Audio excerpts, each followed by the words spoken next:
Assalamualaikum warahmatullahi wabarakatuh. Saya Freya Fali dari SMP Islam PB Sudirman, Bekasi. Halo semuanya, perkenalkan nama saya Oliza Satifah Bumadini dari kelas 7 unggulan 4. Saya bersekolah di SMP Islam Panglima Besar Sudirman, Bekasi. Saya Risanela Skapatin dari kelas 7 unggulan 1. Saya Zafira dari kelas 8 unggulan 4. Assalamualaikum warahmatullahi wabarakatuh. Nama saya Zinedine. Nama saya Mika Zakwan Azra dari kelas 9 SKS. Nama saya Atalia Talita Evelina dari SMP SPB Sudirman kelas 3 SKS. Kali ini saya akan menceritakan kepada kalian semua salah satu buku favorit saya yang berjudul Ayahku Bukan Pembohong dan penulisnya adalah Terelai. Jadi kisah dari buku ini tersebut.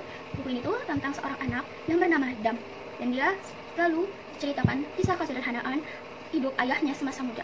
Akan tetapi cerita kesederhanaan hidup itulah yang membuat Dam membenci ayahnya sendiri. Sayang bukan, cerita kesederhanaan itu, hidup itulah yang menemani hidup Dam dari kecil hingga dewasa, dan sudah mempunyai 2 anak kembar yang bernama Zaz dan Kon. Dan ayahnya sudah mendapat larangan dari Sidam karena Sidam tidak mau 2 anak kembarnya mendengar cerita bohongan ayahnya.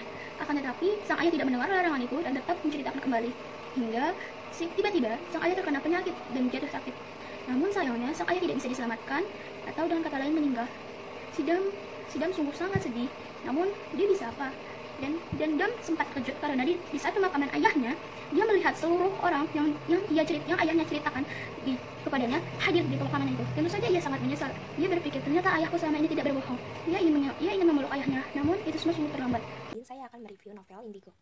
Waktu Agni lagi main-main di rumah barunya, dia naik ke loteng, terus menemukan sosok anak kecil berkulit putih pucat yang seumuran sama dia lagi pegang boneka kusang, berarti udah lama. Guys, jadi tiap abis main itu Agni turun ke bawah tuh cerita sama ibunya, tadi abis main gini-gini sama si ini, sampai ibunya kayak, loh kok bisa? Nah, karena namanya anak kecil, jadi dia tetap main lagi ke atas, sampai ibunya kayak, gimana caranya biar Agni gak kesana lagi tuh, pintu lotengnya ditutup total. Nah, sejak saat itu dia mau udah gak pernah lagi ngeliat anak kecil itu. Tapi sejak saat itu dia jadi bisa ngeliat makhluk lain yang lebih banyak, yang lebih menyeramkan daripada sosok anak kecil itu. SKS akan memberikan sekilas ulasan tentang buku Intercourse with Tragedy yang ditulis oleh Hermawan Sulistyo. Buku ini menceritakan tentang pengalaman si penulis dalam melihat dan terlibat dalam tragedi-tragedi yang mensejarah bagi Indonesia, yaitu seperti G30 SPKI, rejim zaman Soeharto yang zaman Orde Baru, bom Bali, tsunami Aceh, dan masih banyak peristiwa-peristiwa lainnya. Itu saja.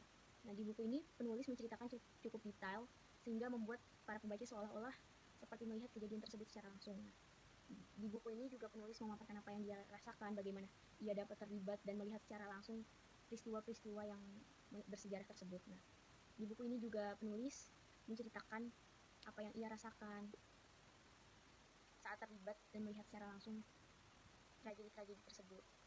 Buku favorit saya adalah Strong Girl, penulis Dina Amelia. Buku ini menceritakan tentang seorang anak perempuan bernama Adele. Ia sangat menyukai kesendirian karena ibunya tidak menganggap ia sebagai anak kandungnya. Walau begitu, Adele tetap berusaha untuk membuktikan bahwa dia adalah anak kandung ibunya, hingga ia menjadi pengusaha termuda di dunia. Tetapi, Adele menyamarkan dirinya sebagai Zola. Dan ibu Adele belum tahu bahwa DNA Adele telah ditukar oleh musuh perusahaan ibunya. Di umur 17, Adele memutuskan untuk pergi dari rumah dan ingin menghilangkan rasa traumanya. Dan ibunya juga baru tahu bahwa Adele adalah Zola. Padahal perusahaan ibunya dengan Adele sering bekerja sama. Ia menyesal dan meminta maaf kepada Adele. Lalu Adele menerima permintaan maaf tersebut. Berjudul Dignited. Jadi cerita ini tuh tentang anak laki-laki yang dingin bernama Alfi sama wanita yang ceria namanya Alana. Alana itu pindahan baru, murid baru ke sekolahnya Alfi. Jadi dia teman sebangkunya Alfi.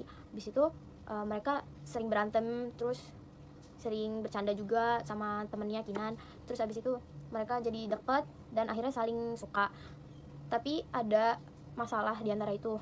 Yang itu kakaknya Alfi namanya Regan, ternyata itu mantannya Alana, dan itu jadi urusan panjang lebar. Terus Alana juga nggak percaya kalau Regan itu kakaknya Alfi. Alana ngiranya tuh sifat mereka sama, padahal beda. Terus di situ jadi Alana belum percaya sama Alfi, tapi lama-kelamaan dia percaya sama Alfi. Abis itu Regan itu sudah ngambilin anak orang, temennya si Alana. Terus dia nggak mau tanggung jawab, akhirnya dikejar-kejar sama Alfi, Alana. Terus ya dia cuma pasrah gitu. Terus akhirnya kakaknya itu masuk penjara. Saya akan mengulas novel berjudul Noser, karya Renita Nuzaria. Buku ini terbit tahun 2019 dan menceritakan tentang Risa yang tanpa persiapan diajak pergi ke dunia bayangan dan ditugaskan untuk menggantikan posisi Tuan Putri yang sudah tiada, karena Risa sendiri memiliki darah campuran serpen dan manusia, sehingga ia disebut Sestra. Walau Risa bersikeras membantah, sampai marah pun dirinya tidak akan dituruti. Kemudian ia dimasukkan ke Candramawa, di mana tempat itu merupakan sekolah khusus untuk para serpen agar kemampuannya terasah dan dirinya bisa belajar untuk terbiasa. Novel bergenre fantasi ini memiliki bahasa yang bagus, di mana tidak meninggalkan jokes dan bahasa modernnya. Plot dalam cerita ini dibuat kita tidak bosan untuk berhenti membaca, apalagi cerita ini dibalut dengan komedi. Saya akan menceritakan tentang buku Glenn Anggara, ciptaan Lulu HF. Buku ini menceritakan tentang Glenn yang bertemu kakak kelasnya, dan secara tiba-tiba kakak kelasnya itu meminta Glenn untuk menjadi pacar. Awalnya Glenn menolak, tetapi ketika ia tahu bahwa kakak kelasnya yang bernama Sena itu sedang sakit, gagal ginjal, ia merasa sangat kasihan dan pun menerima ajakan Sena untuk menjadi pacarnya. Dan ya kan tadi aku bilang Sena meminta 12 keinginan. Keinginan pertama pun selesai. Keinginan kedua, ketiga, keempat, kelima, dan keenam semua sudah diwujudkan oleh Glenn. Dan pada keinginan ketujuh ini, Sena ingin ulang tahunnya dirayakan. Setelah selesai diwujudkan juga keinginan ketujuhnya, Sena berpikir bahwa ia sudah sangat merepotkan Glenn. Jadi, dia berencana untuk mengakhiri semuanya. Karena masih ada 5 keinginan Sena yang belum terwujudkan. Dan ya, mereka kembali lagi dan Sena meminta untuk mengajak ke puncak. Sena meminta kepada Glenn untuk membelikannya gaun putih itu sebagai keinginan yang ke-11-nya. Setelah Glenn memberikan gaun itu kepada Sena, Sena pun memakainya dan Sena mengajak Glenn untuk ke rooftop rumah sakit. Di sana dia berterima kasih kepada Glenn dan meminta maaf karena sudah sangat merepotkannya beberapa bulan ini. Dan dia pamit kepada Glenn dan Sena telah beristirahat dengan tenang. Mereview sebuah buku yang berjudul Aku dan Marley.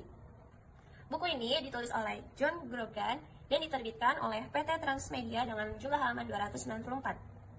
Sepasang suami istri bernama John dan Jenny telah mengadopsi seekor anak anjing berbulu kuning yang tidak bisa diam yang diberi nama Marley. Marley adalah jenis anjing Labrador. Karena jenisnya yang besar, Marley pun tumbuh sangat cepat hingga mencapai 97 pon. Karena ukurannya yang besar, Marley pun siap menabrak apa saja yang ada di dalam rumah John dan Jenny hingga mengambil perhiasan milik Jenny. Tapi dibalik kenakalan dan keisengannya Marley mempunyai hati yang sangat lembut, sangat baik, setia hingga menemani Jenny mulai dari kehamilannya hingga keguguran Jenny. Marley pun setia menghiburnya. Tidak hanya itu saja, Marley juga mendapatkan sebuah peran di dalam film. Suatu ketika, Marley jatuh dari tangga. Awalnya baik-baik saja, tapi lama-kelamaan Marley tidak bisa jalan hingga harus menyeret ketiga kakinya. John pun membawa Marley ke dokter hewan. Hasil ronsen tersebut tidak terlalu baik karena Marley mengidap sebuah penyakit yang telah dialaminya sejak kecil. Dokter bilang, Marley hanya mempunyai 1% kemungkinan perutnya akan pulih lagi. Setelah beberapa cara yang dilakukan, tetapi cara tersebut tidak membuahkan apa-apa. Sekian review dari saya. Wassalamualaikum warahmatullahi wabarakatuh.